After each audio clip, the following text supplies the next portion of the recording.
Elevate TV, advancing kingdom lifestyle.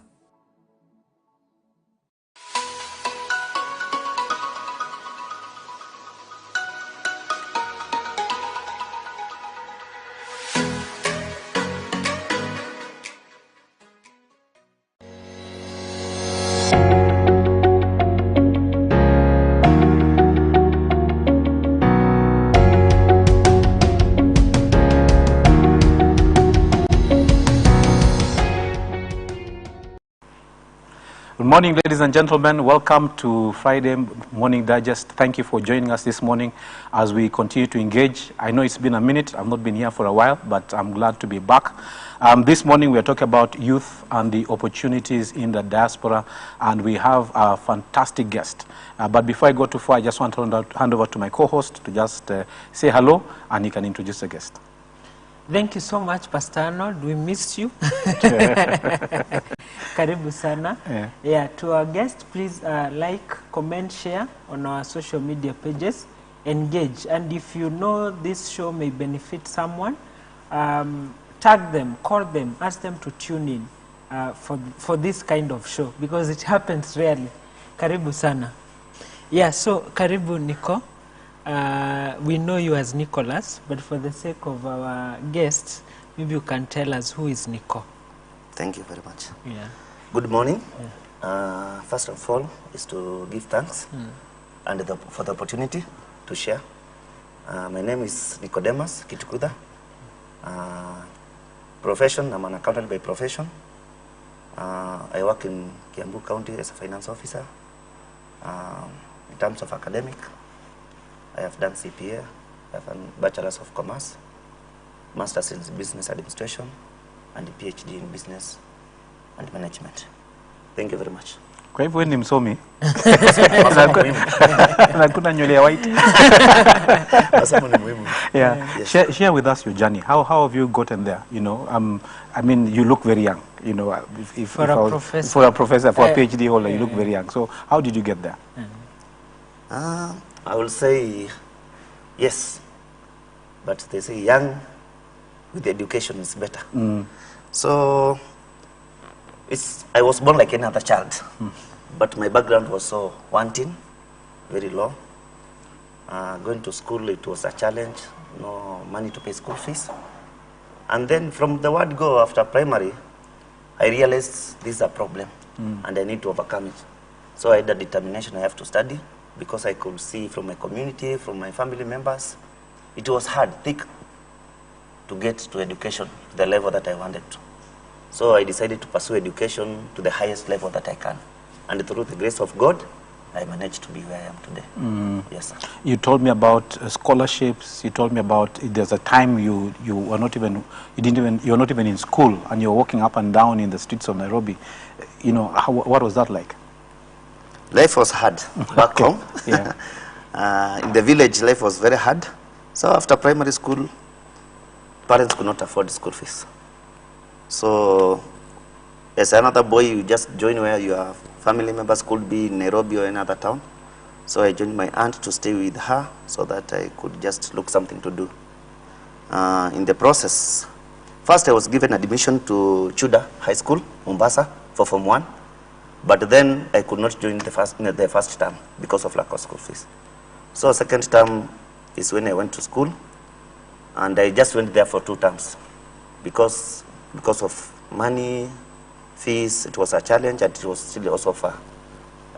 During holiday December, I came back, and I could not go back because to go to Form 2, I needed more cash.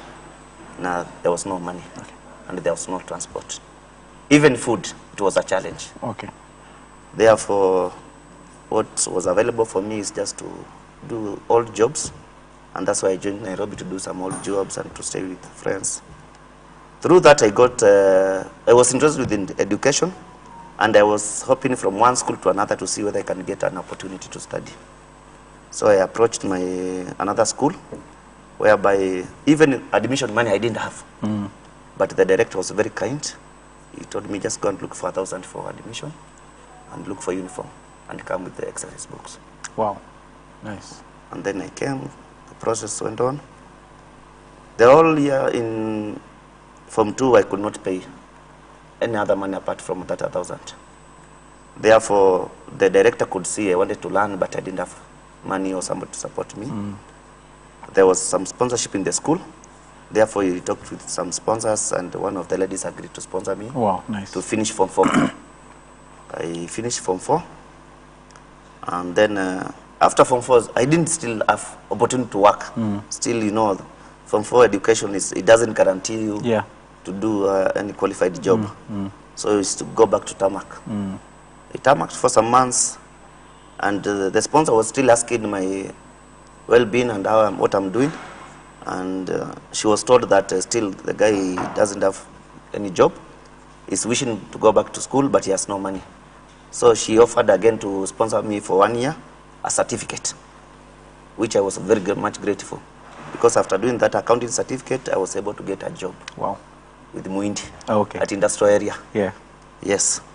From there, then I joined to, now I said I can manage for myself. I would get my salary and pay for my CPA. I did my CPA within 1 year and a half. And then I did my Bachelor's of Commerce within 2 years. And then also I proceeded to do my Master's. After my Master's, I was still working, but I still wanted to pursue my education because I knew education is the backbone for my life. And that's the only way I can see the green light.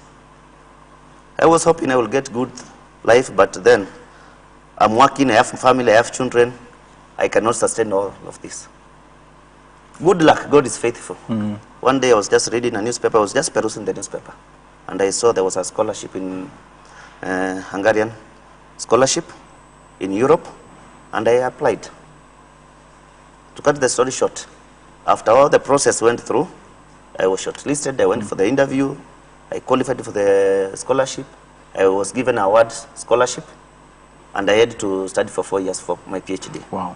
Yes. Nice. The scholarship was a full scholarship, was fully funded for my tuition, for accommodation, living expenses, only the ticket I could get for myself. Yes. Did you have to learn Hungarian? What language do they speak there? Yes, they speak Hungarian, but they have a very warm culture. Okay. It's not like Kenya. You know, Kenya, we have 47 tribes, but Hungary, they just have one tribe. Wow. Hungarian. So all of them, they speak Hungarian. Yeah. And some, of course, they speak French and German, but it's dominantly Hungarian country because it was like Tanzania. Okay. They want to speak of their own. But they are so friendly, their culture is very good, their food is very tasty, they value international. That's why currently they are offering the scholarship for every year. 5,000 students all over the world. To come and learn in Hungary. To come and learn in Hungary. And they have the best universities in Europe, actually. Hungary is one of the countries that have the best universities in Europe. And they offer in all levels. Bachelor's, master's, and PhD. Wow. Full scholarship. We didn't have the air ticket, but now I have seen the new advertisement. It was released yesterday. They are saying also there's a ticket. They included a ticket in that? Yes. Wow. Then you guys must have done a good job for them to be actually agreeing to give us tickets. Yes, I think the government also is pushing. Government is doing a very good job because this scholarship is through the national government. Through Ministry of Higher Education. Before, when we were joining, the slot were only for 100 people. We have been pushing because there are so many Kenyans who want to go to study. Yes, The slots were added. We were given another extra 100. So from Kenya, they are taking currently 200 slots every year. But across the globe, they are taking 5,000 internationals. Nice. So you can see the culture is so mixed up. Yes, You can't say you are just dealing with Hungarian. You are meeting people from US, from Canada, from Australia, from Mexico, from any part of the world. Because the universities are very good. Nice. Yes. Excellent. Oh, awesome. Yes. So can you greet us in Hungarian? That's a very nice challenge. I knew I would be challenging this one. Yes, I can. But one challenge I had when I went there. Okay, I didn't talk about when you are selecting the courses. Mostly for bachelors, you have to learn Hungarian for 1 year. And masters. But for PhD, we had an exemption. Because you are just furthering your studies, you are allowed to study So for masters, you begin with Hungarian for 1 year? It used to be like that. But now they have changed. It's not a must. You can just go and study through English because before it was Hungarian, you were taught through Hungarian.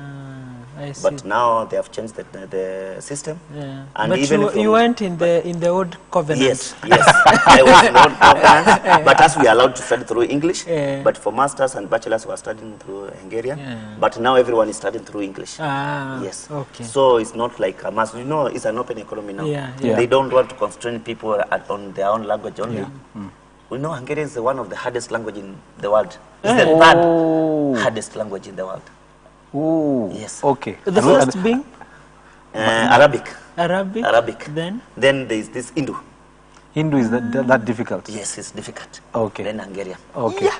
Then so they realized it's a challenge and they should be open. Okay. And therefore we are not forced, but you know, you have to know how to borrow water. You Yes. have to do 1, 2, 3. But one thing we learned, you know, I was so scared going there because I didn't know. Kwanza ndege nitashuka wapi?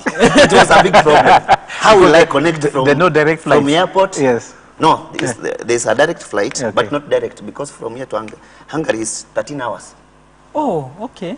If you go through Doha, it's 5 hours. Okay. Then lane over, 3 hours or 2 Yeah, hours. yeah. Then another flight to Hungary. Budapest. Okay. Another 5 hours, 6 hours.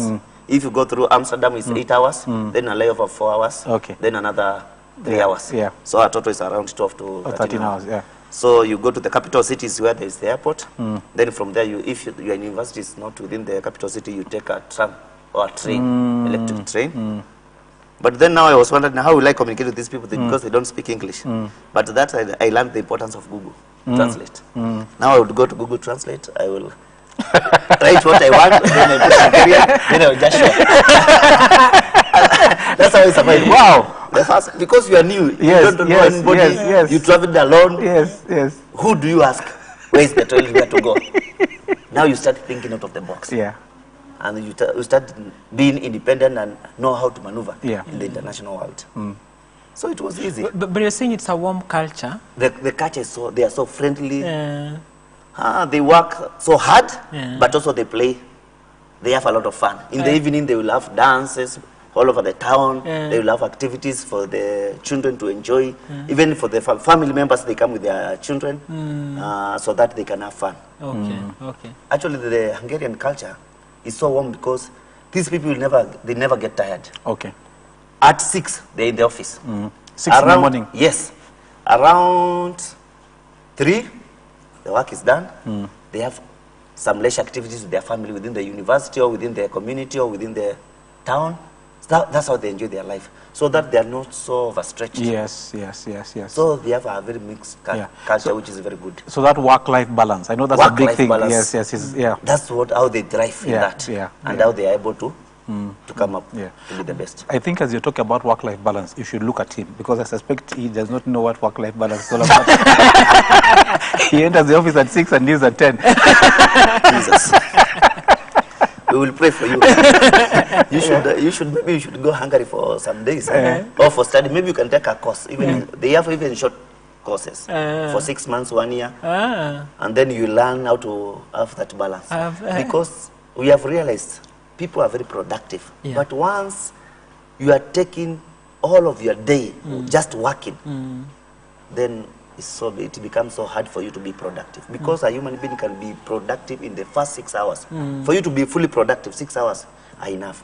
And that's why you find them, they are very early in the morning, they are at the office. Okay. Yes.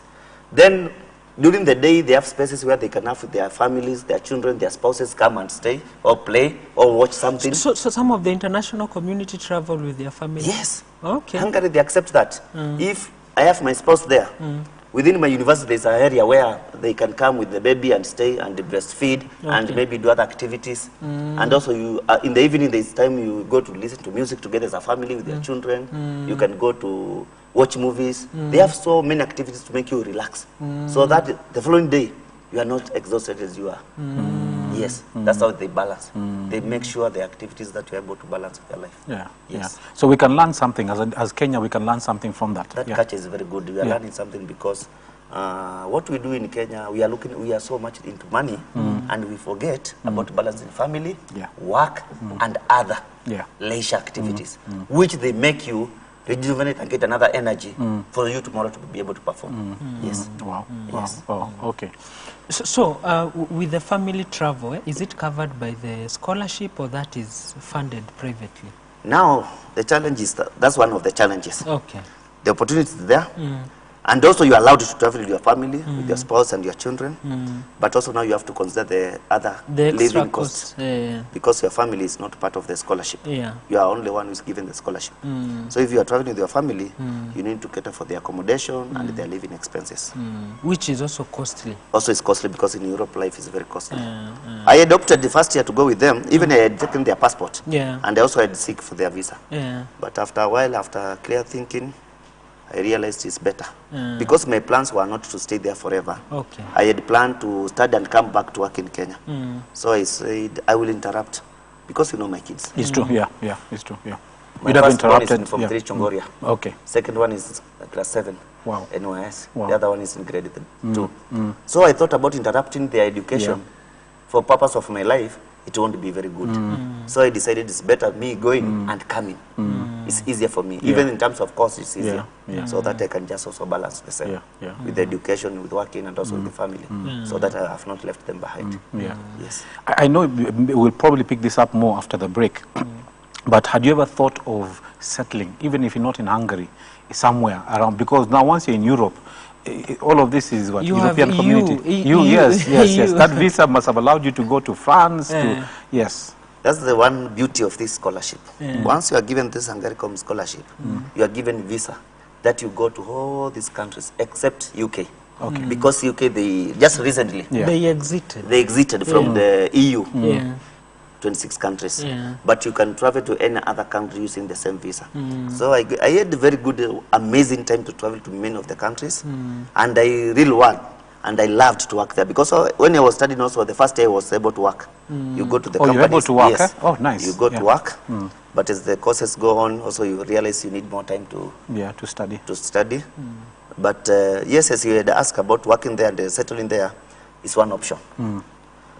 Even though my plan was to come to Kenya, many people, and even now the students who are going there, many are not coming back. Especially the young ones. Those who do not have family, the youth. If they had not started family, when they go there, you know, when you get married there, you become a citizen. So you are given permanent residence. So you decide to work there and have a family there. Others, they just decide to go to other countries. They can go to another country and work. Others are working in Germany, others are working in Spain.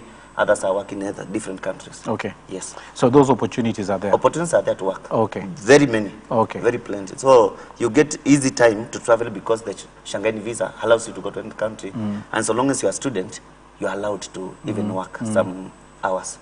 Yes. So why didn't you settle there for yourself? For myself? Yes. As I mentioned, my background in Kenya when I was growing was so hard, and I've come from a very low background. Back in my mind, I always say I want to help my country. And in my thinking, I said, how can I do this? I have to be a mentor to someone. Many people have seen me, the life I went through hardship. And therefore, when I came back, I mentor students. I go to speak to students just to encourage them. You can get scholarship, you can go and learn and come back. Or you can decide to work there. But for me, I just purposely said I want to come back to work in Kenya, develop myself, develop my family, and also to encourage and to nurture others and show them these opportunities. Because I can tell you for sure, there are many people who do not know there are these scholarships. That's true. That's true. They are not. And there are a lot of plenty of scholarship, but people think it's very hard job. It's very tiresome to get this scholarship. They think you must have a godfather. Not really. It's just about determination. You can do it. Therefore, I want just to serve Kenya. And to build my family. Sooner or later, I might go. I have opportunity for postdoc in Australia. But now, since I'm here, I'm working for the government. For you to get another... it becomes difficult. You have to work again for 2 years. Yes, You have to work again for 2 years for you to go for mini postdoc. But that is definitely in the pipeline. Already I have a award letter, but now I'm still working on it. And also I want to settle my family. Probably, maybe if I will go, maybe I will go with the family. Yes. I'm just thinking that with all that level of education and exposure, what are you going to do with it? You know, PhD, postdoc, professor, and then you come and just be discussing with us here on This is one way of creating awareness to people and to the youth. Because many youth in Kenya, they are languishing because they say they don't have opportunities. They are saying they come from very poor background. They are disadvantaged. And as a researcher, as an academician, I believe nurturing others. Therefore, being a scholar does not mean only you can work outside. It means also you can work within the country. Because in the government of Kenya, they need policy makers. They need advisors. In the academic field, in higher learning institutions, we need professors who can be able to guide the research and carry out the research and also teach. So there are a lot of avenues. With education, there's a lot you can do. You can become a consultant for the government, for NGOs, for other companies. You can become of your own and create your own company and be a research scientist to do research for the companies. Nice. There's a plenty of opportunity outside there. Yes. So with your exposure, so to speak, you've analyzed the U.S. landscape, European landscape, and now Australian in the far east. What would you say of those, especially on the academic angle? Thank you for the good question.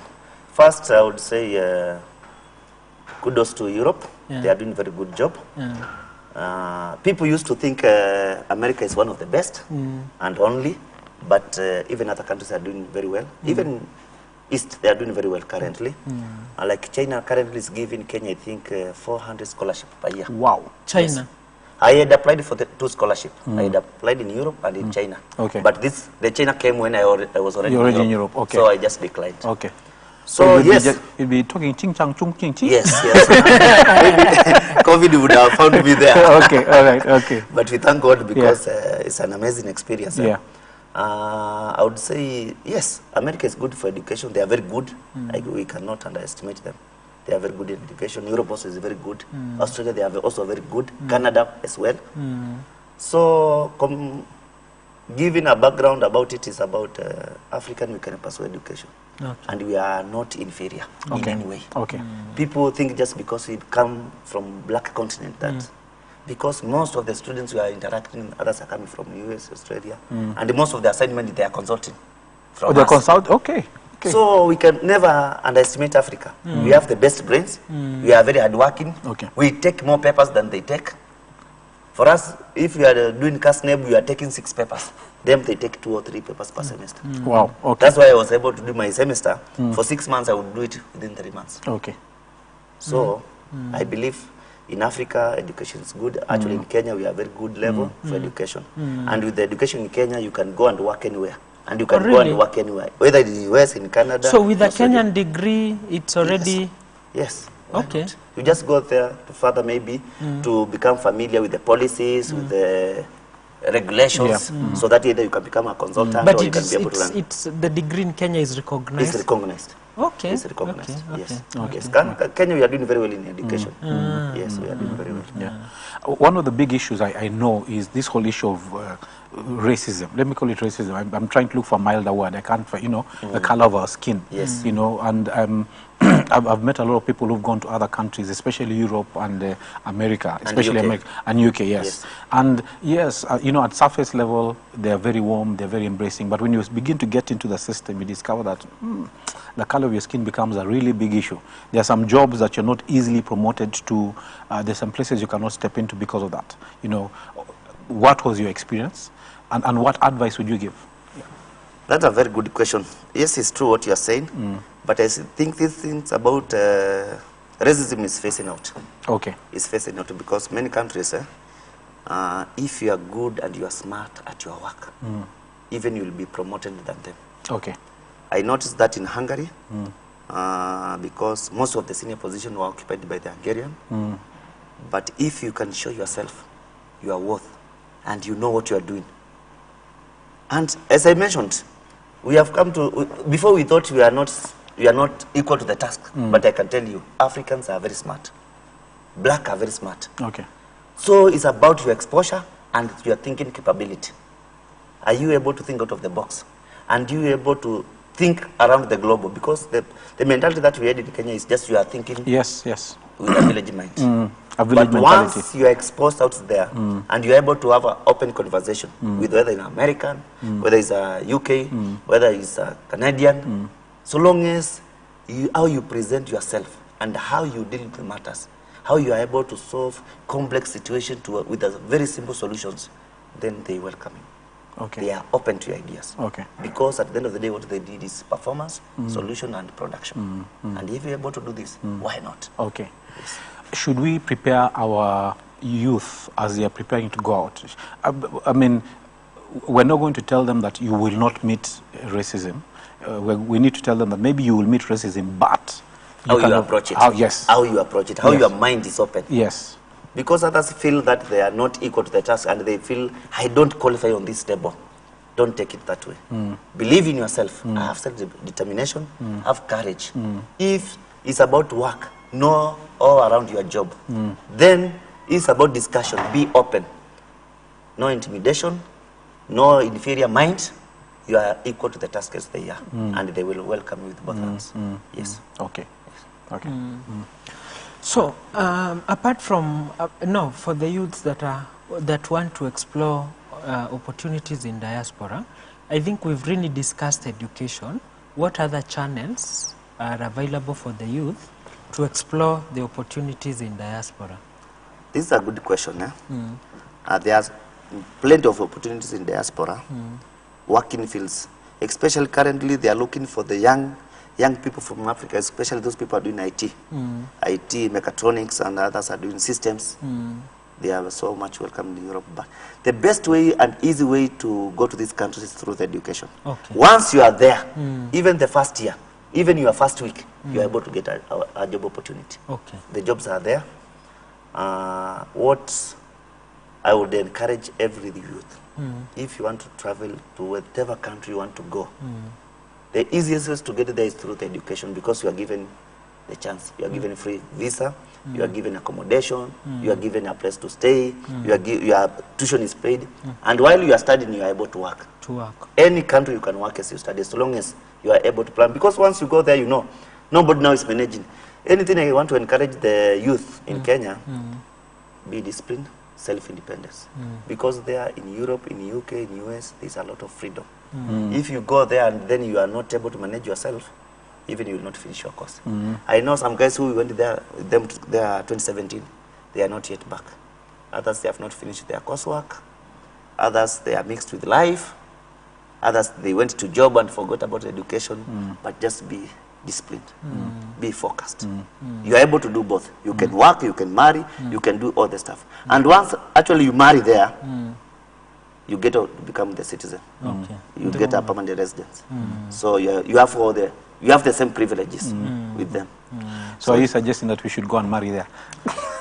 If you are youth, of course. If you don't have a family here and you get an opportunity there, why not? Okay. Why not? We are encouraging intermarriage. So that nowadays the world, the way it's going around, it will become like a village. Anybody can stay anywhere, anytime. Can work anywhere in any country with no restriction. And therefore then, that it will reduce the effect of racism. If you have that intermarriage. Wow. I know in the US that intermarriage thing, they're not against it, but they're very conservative. Yes. So they come and check out the family, you know, maybe if you married a US citizen, they come and check out the family, you know, how are you doing? Background, yes. What is your favorite food? What is your wife's favorite food? So if you guys have been staying separately, they'll catch you out. What did you eat yesterday? Somebody says githeri, somebody says chicken. They know that these guys are not, So they're really, it's really a big issue. But I agree with you. I think the whole world become your village. I think I agree with you. Yeah. We're about to take a break. Anything else you'd want to add before we take this break? I would just want to encourage Kenyan youth. In diaspora, there are a lot of opportunities. They are open already. We have open scholarships. These scholarships are available in the website, in the newspapers. If you are not sure, just walk to the teleposter, GPO, 27th floor. Give your credentials, your certificates. you'll be told which is open. And most of the countries in Europe, in US, in China, in West, they are accepted. Okay. So, don't relax, be focused, self-determined. It doesn't matter where you have come from. Your background is not your destiny. You can change it. Wow, nice Yes. one. Okay. Ladies and gentlemen, allow us to just take a short break at that point.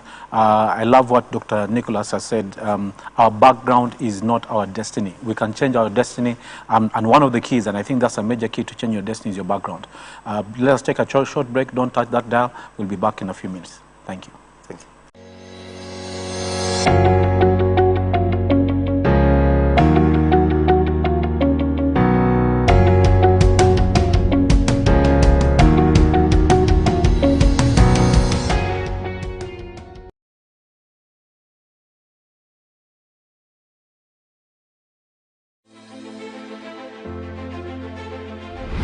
Today we are having a very interesting conversation. We are talking about pursuing labor justice, the role of the Employment and Labor Relations Court. The court handles disputes of original instance in matters of employer-employee disputes, an individual employed by an employer in instances of a gross monthly salary of over 80,000.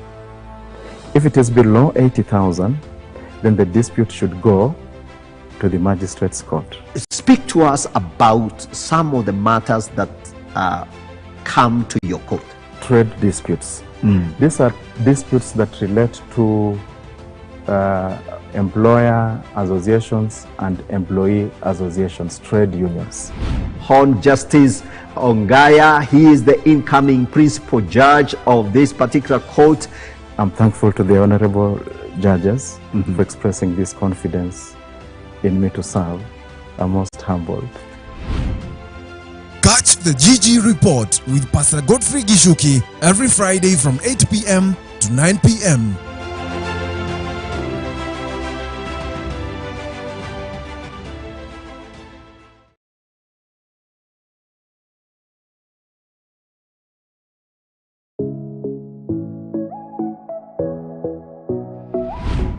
Today we want to talk to one Baraka, and we are talking about shoe shining. Mimi ni shoe shiner, professional shoe shiner, and I'm proud of my job. Well, karibu kila mtu anapita hapa. Yes. Hausikii ni kama unataka ufunike kichwa hivi, wengine wakipita, wewe uko tu sawa? Mimi niko tu sawa. Kwanza sasa hizo ninaita nikiwa proud, karibu boss. Karibu boss. Karibu boss. Karibu boss. Yes, niko sawa. Tunaongea na Caroline Baraka, ladies and gentlemen. This is Nicodemus Notas hapa Elevate TV. And today we are just talking about the work that is happening literally on the ground. Shoe shining.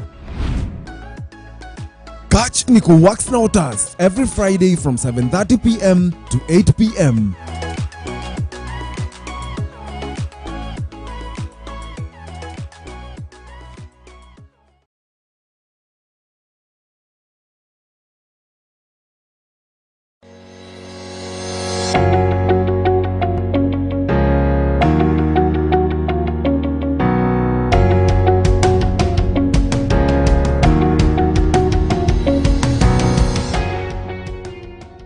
Welcome back, ladies and gentlemen.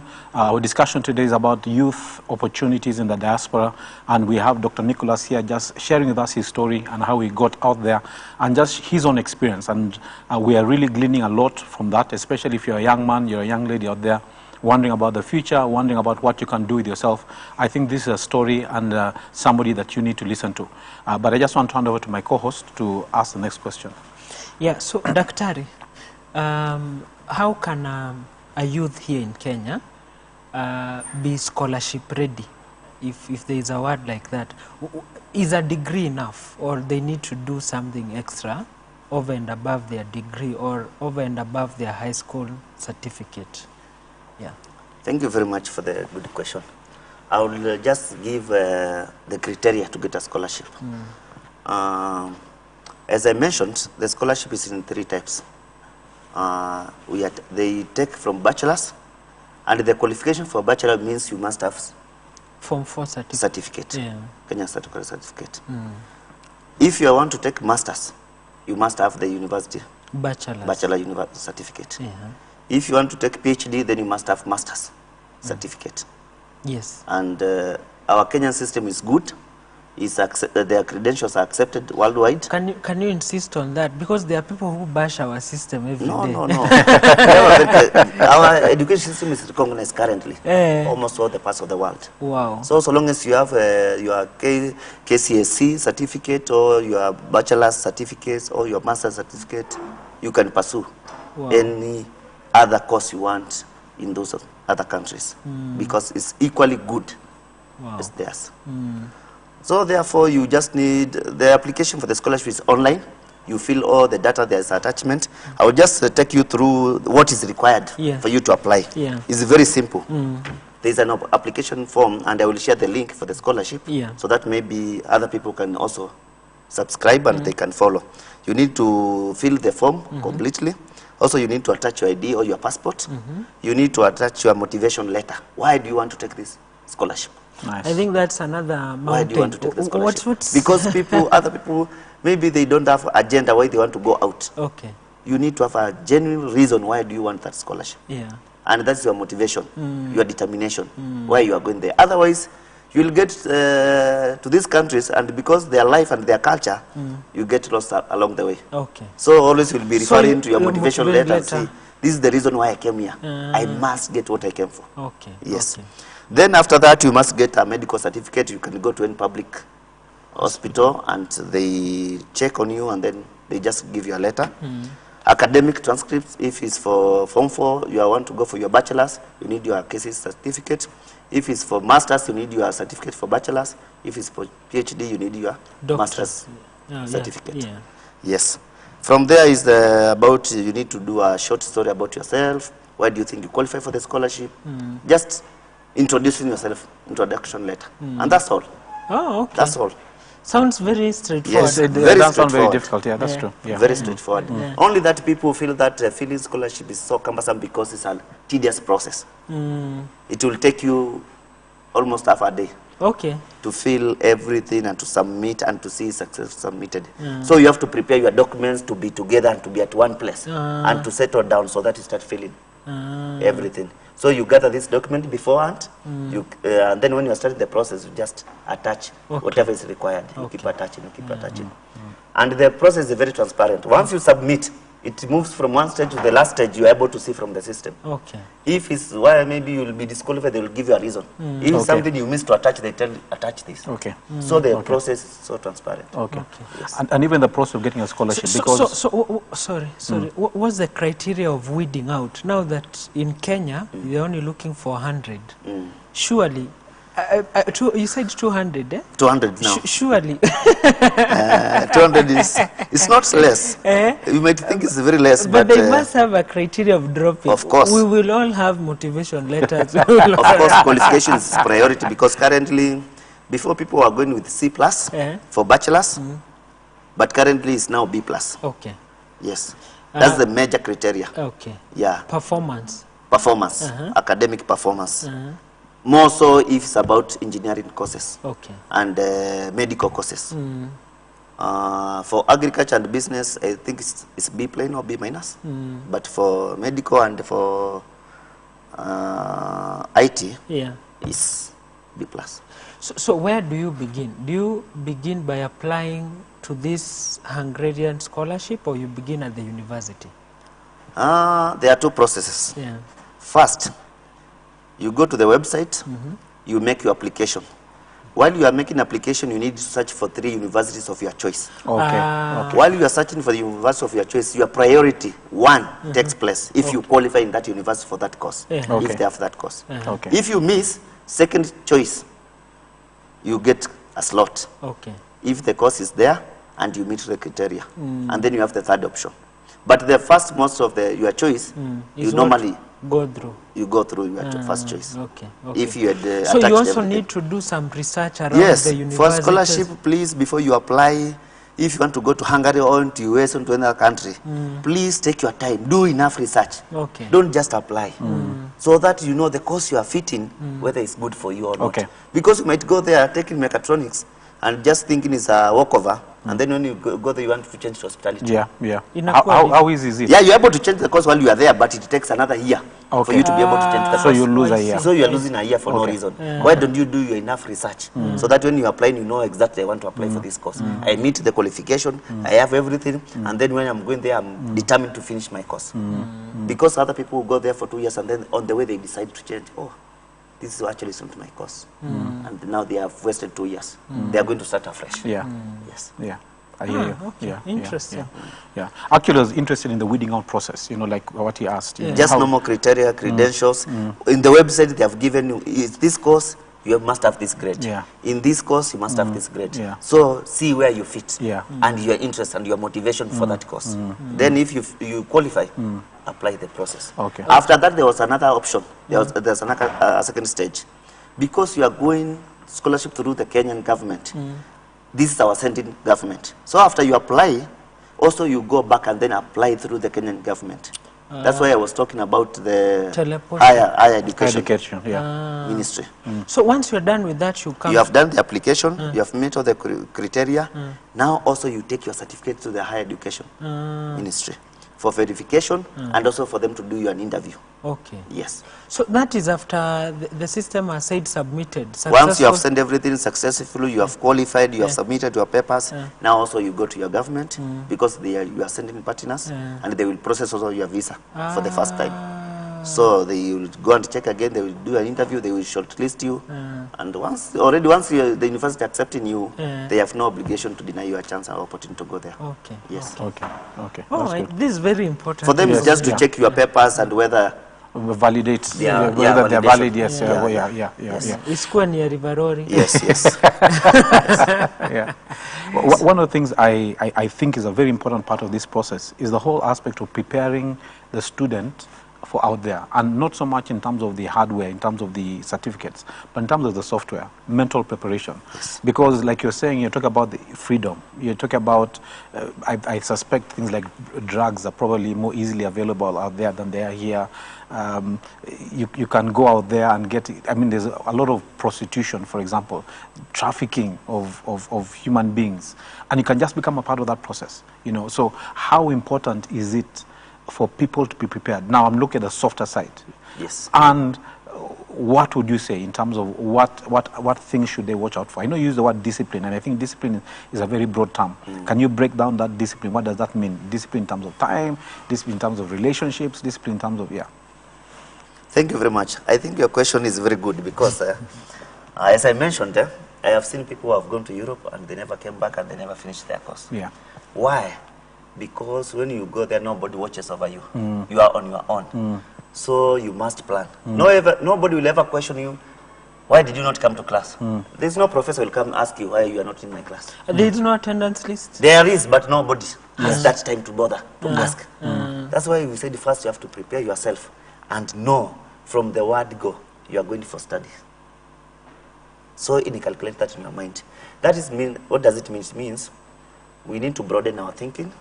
We need to have a global mind. Also, we need to focus and think critically. What are my end goals for this course I'm taking? So that because when you go there, you get life, all sorts of life. If it's enjoyment, entertainment, people that drink from morning to night. People will be in club till morning. If so, you are going to sleep in the morning. Will you have time to go to work? Will you have time? Because there you can work 6 hours. You can go to your classes, and also you have time to leisure. But if you don't have time for your rest, the system will break down. So that's why you mentioned you have to prepare your mind psychologically and know these are global, international. You're going to meet international people. And the people in Kenya, it's like we work only 12 hours. In Europe, in other countries, people are working 24-hour economy. So bars are open throughout, clubs are open throughout, business is running as usual. So you have to have self-control. Whether it's day or night. It's normal. There's no at night. It's normal. Things are operating throughout. So you need to have self-control and focus with what took you there. Of course, if you had planned from initial that when you are going there, you are not coming back, but first get your target. Then if you want to move to marriage or you want to move to career or to job, of course it's open. Oh, I see. What are some of the social problems we have I had forgotten to mention that the social problem we have there, because like drug trafficking is so much. Like in Amsterdam, cannabis is free. Yeah. So people just go there by train only 1 hour, and you can smoke. Oh, really? You can drink even in class. You know, there in Europe, alcohol is not condemned. Students will just come with a beer in class. They will drink. As the class is going on, nobody bothers with your life. That's why I say from the word go. Be very, very clear. Have a self-control. Don't move with crowd. You'll think people never sleep. But people sleep, they have their own time to sleep. You can go for 8 hours without sleeping because people are moving from one activity to another. You have come from class, in the afternoon there's a show or something going in the CBD and family people are there, you join them. After there, you want to go out and have a drink or one or something. After there, you'll meet other activities going, there's maybe a club or a music or something, event taking place, you join. So you'll get exhausted. You have to plan your day. You have to know yourself. Otherwise, you'll get crushed. So you mentioned drugs. They're available, and is the main social problem. Yes. Yes. Big challenge is about drugs, and if you're not careful enough, then along the way, you lose your track. Yes. Even you'll not be able to finish your studies. Do you think there's a role for the church in this? Just now, based on your experience, your observation, and right now we have a hustler government. What do you see as the role of the church in all this? There's a very big role for the church and the government. First, church need to mentor the youth. It's their responsibility, because we are losing the youth because the age has changed. When we were born is not the same today. Even my own child today, the way my mother used to cane me, I cannot cane them that way. We need to have a conversation. Church need to have a conversation with the youth. They need to enlighten them about the opportunities and about self-awareness, discipline, all around a person to be a responsible person. Is the church responsibility together with the government. And therefore, if the church can stand on the ground, and one thing I faced in Europe, I think we got the Bible through Europe. But now the church in Europe is facing. But now they need it back. Because they have really, the society is going on the wrong direction. And now if you go to Europe, most of the places, they have small churches. Now, before there were no churches, but their churches are coming back. Oh, that's nice. Churches are coming back. That's nice. Because they have realized that's the backbone. Of the society. And without that, people will go to drugs, to prostitution, to trafficking, and so many things. And they will lose direction. And because they are nobody controls you, even people there become overage at age of 15 or 16. You find somebody 16 driving, and they stay on their own apartment, or their parents' apartment. They don't stay with their family, so nobody's watching over you. So in Europe, in all those countries, youth are trained to be self-reliant at young age. So that can be done through the church and through the government. It's a good thing we have CBC, and I appreciate the CBC. Because young, they are being taught to be self-independent and self-reliance. Same, it should come to the youth. Now I think with this thing, it will be much of help to the youth, because you think that once you finish Form 4, you are done. You are not done yet. There are other steps you need to take, but you need a lot of church participating and creating awareness in public participation, civil education, so that we are not losing our youth. We have had a lot of incidents currently. People are committing suicide on their own. Just because you finish Form 4 and you got into drugs and you think this is the end of the life, you just go and kill yourself. It's not the point of that. If church can start talking to the youth, it will be good, and people will be transformed. Then also thinking capability, they need to be empowered. Let us think globally, not locally. Because those people you meet there, those people are exposed. As young as they are, somebody knows what he wants to do while he's in the lower grade. So by the time you meet this person, he know, like he has been researching around his field. He knows in and out. Here somebody is finishing bachelor's, but he's not sure whether this is the course I want to take or not. We need also to create a program to create awareness to the youth, the courses they are taking. Are you fit? Are you able to fit? Is it your career? Is it your field? Do you have passion for this career? Or you are just going for purpose of money? We are seeing many pilots, doctors, they are killing people because they went there because of money. But it's not about passion. If you are training these people, you are mentoring them. Like currently now we have in program we call PPI. Yeah. Pastoral Program Initiative. We go every Friday from weekday. We go to the schools, primary schools and secondary schools, just to create awareness and to teach them how to be role models and how they can overcome these challenges and then how they can be able to choose their careers. It's very important. Okay. And that's part of church because it's called PPI. Yes. Pastoral Program Initiative. Yeah. Therefore, the church should be at front and center. Front and center. Okay. To empower youth. Okay. And to educate them and to create awareness. Okay. Yes. Wow. Nice. Is it the stories about Hungary are really, really juicy. They are very, very. Yes, once you go there, you don't want to come back. Yeah. But if you had a plan, then you have to work out your plans. So, I understand we've had the Ukraine situation. Yes. And Russia on the other side. And how is Hungary geographically located? And how is it affected by? Actually, Hungary is very close to these two countries because the war is from between Russia and Ukraine. Yeah. And Ukraine is almost bordering Hungary because only two countries are in between. Therefore, they are in the one community because, as I mentioned, Schengen visa allows you to go to these whole countries. And Ukraine is part of it. And therefore, when the war started, there was a backlash. Students who are in Ukraine, they could not go to their classes. Okay. As I mentioned, the Hungarian government is very warm. Their culture is very well. They invited all the students, those who are studying in scholarship, or even not in scholarship, to come to Hungary and study because it's a matter of train. 2 hours. Oh, train. Electric train. 2 hours. Okay. So the culture is so good, and the Ukraine was so much affected, and even family, they were able to be absorbed in Hungary. Wow. Okay. Yes. Okay. Yes. Wow. So it's some sort of they are open borders. Yes, with because the EU. The EU, the good thing with the EU, one country is suffering, they come into support. Okay. Many people will be accommodated in different countries in Europe. Yes. Okay. Yes, because of their culture of EU. Yes. Yeah. I'm just asking myself, what would motivate a country like Hungary to open its doors and give scholarships to other countries?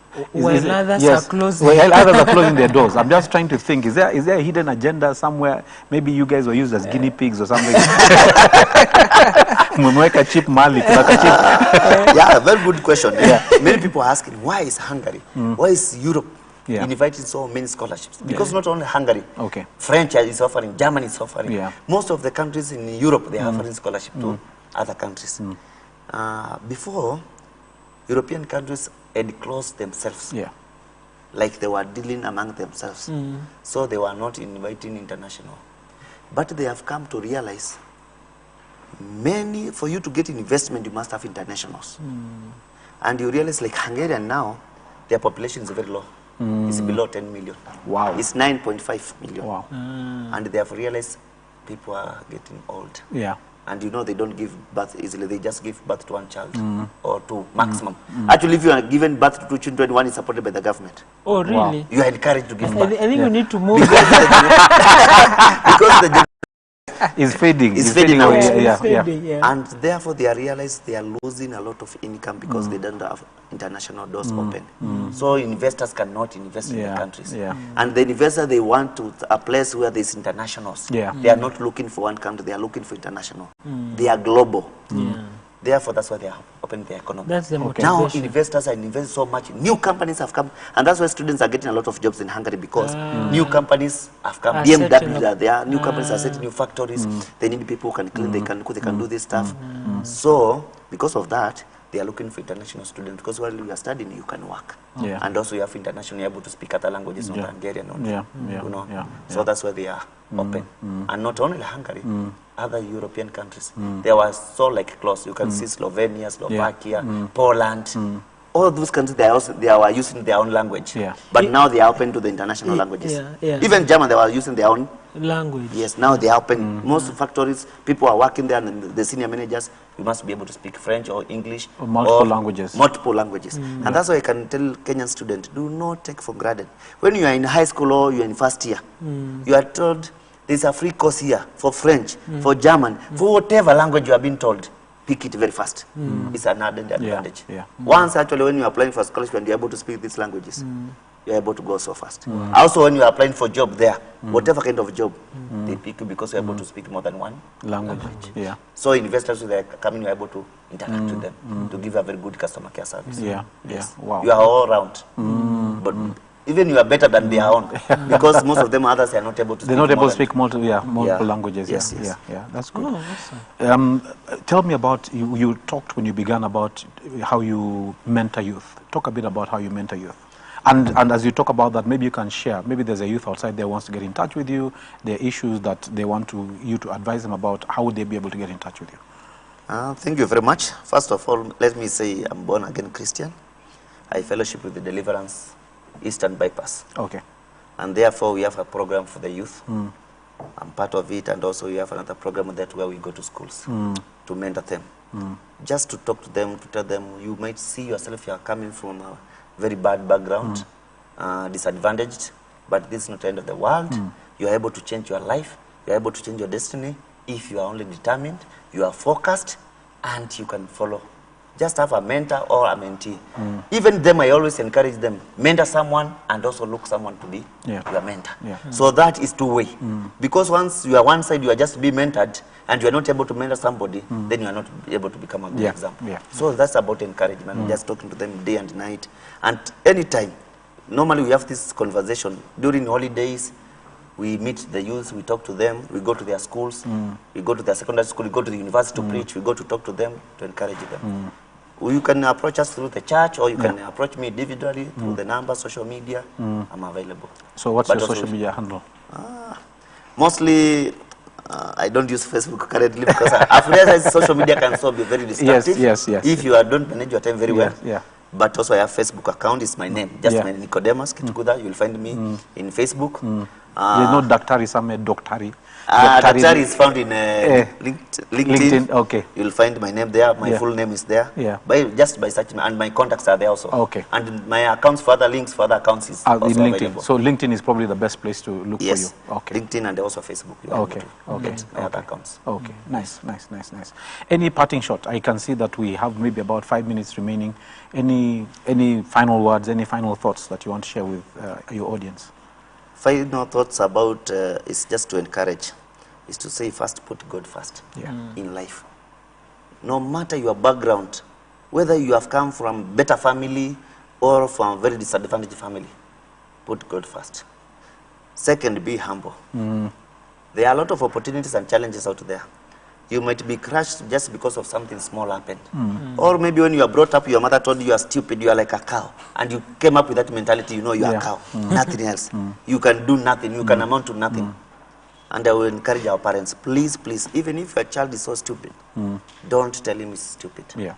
Give him positive words, encourage him or her every time, support them morally, spiritually, pray for them, and bless them. Above all, to the youth, try your level best. You might not be very good in academic, but also these scholarships accommodate those people who are talented well, whether it's music, whether it's football, whatever kind of talent you have, you can get a scholarship through that talent. So I will encourage the youth. It's not only about academic, you can get scholarship through other means, but above all, self-control and discipline. Focus. Think globally, not village. And then, if you are stuck anywhere, just consult. There are so many people who know a lot of things. There are people who have traveled. And once you start traveling, you become international. Many countries will open doors for you. You'll get employment opportunities to settle there, to get a permanent resident, and your life will transform. When you go there, don't forget where you came from. And that's why I came back to Kenya. I looked where I came from and the life I've had, and I've remembered I have some nephews and nieces that I need to support, I need to bring them up. Even if you'll be there forever, send something. If not only money, encourage them, talk to them, call them, support them morally, spiritually. Tell them you're able to change your destiny. You can be better than that. You can move another step ahead. Above all, ask God. If you don't ask, you'll never receive. If you don't knock, it will never be open. Yes. Yeah. It's about in pushing yourself, sending yourself, determination. You'll achieve whatever you want. Dream big. If your dream does not scare you, you're not going anywhere. God says, do not ask me for what you can do for yourself. Ask me things that you think they are the difficult. God is able to answer. But think big. Dream big. You'll actualize your dream. Yeah. I was one day thinking, how will I ever achieve PhD? Today I have PhD. Yeah. Now I'm thinking of postdoc. Postdoc, yeah. Everything is possible. Yeah. Just pray, work hard, self-determination, focus, and knock, ask. Hata leo ukikataliwa kesho gonga tena. This scholarship you apply and maybe this time you miss, you never touch something and deadline came too early, you are not prepared, apply again. Yeah. If you miss to attach something, attach. Yeah. Don't get tired. Yeah. So easy. Yeah. Let's stop this culture of Kenyans. Be just, you want to have good fathers, you want easy life, you want to be just on social media. That's not the life. Okay. Let's focus about life. Let's do what it takes. And there's nowhere you cannot go in this world. Yeah. This world is a very global village. Yeah. You can get whatever you want. Yeah. Thank you very much. Excellent. Thank you. But Gideon, any parting shot? Thank you so much for coming, and I think we will call you again and again for a part 2 of this discussion. Conversation, It was my pleasure to be here, to enlighten and to share, because this is now a global communication. Yes. We need to empower people, we need to share knowledge, and that's why we are doing research, and that's why we are there to assist and to help. It will be my privilege, and again, I will be grateful to honor your call again. Thank you. Thank you very much. Thank you. Thank you, ladies and gentlemen. We have come to the end of this program. Thank you for joining us. I hope you're challenged. I hope you're motivated. One thing is very clear. The future, we are becoming a global village. Yes. So don't think in terms of just your own village. Don't think in terms of where you are brought up. Begin to think about, if nothing else, take a journey to the other side of the globe. See how things are done there and come back home. And I'm sure you'll be thinking a bit different. Seek opportunities to expose yourself. Not necessarily because that's where you want to be, but really because that's part of the journey of developing and bringing out what you have on the inside. And my final word would be about, don't forget where you have come from. Don't forget to bring back and to give back to the community that you have come from. It is so important that even as God blesses us, as God multiplies us, as God increases us, that we do not go up there alone, but we be able to take others up with us. Otherwise, the Lord bless you, the Lord keep you. Thank you for joining us this morning. Until next week, shalom. Shalom. Shalom.